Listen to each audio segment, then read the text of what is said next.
السلام علیکم ګرانو دوستانو، امید لرم چې ټول به روغ جوړ یاستئ. ملګرو، په نن ویډیو کې زه تاسو سره د افغانستان مشهوره لوبغاړی محمد نبي زوی یو څو کلیپونه ما ترلاسه کړي ول. ما وغوښتل چې زه تاسو سره شریک کړم. دغه بیټینګ سټایل چې ما کله وکتل عین شان د محمد نبي غوندې بیټینګ سټایل لري. تاسو په دغه ویډیو کې هم کتلی سئ. هماغسې یو ښه خبره خو دغه ده چې د غټو شادو یعنې استعداد هم لري.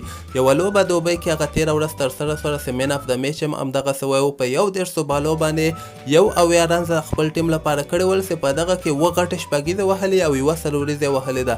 د بیټینګ سټایل محمد نبي ته څه وایي او ښه خبره دا ده چې د نبي غوندې با استعداده لوبغاړی هم ښکاري.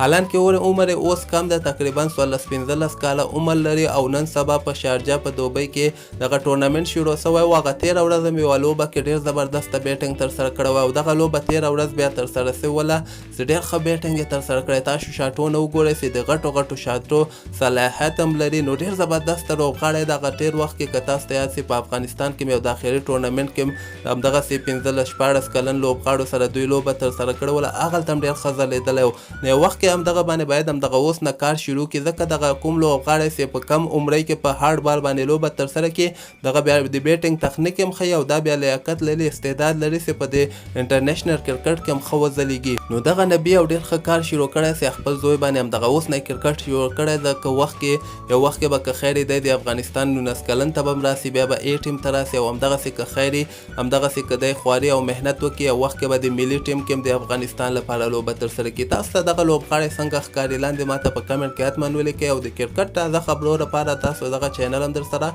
سبسکرایب کولی سئ.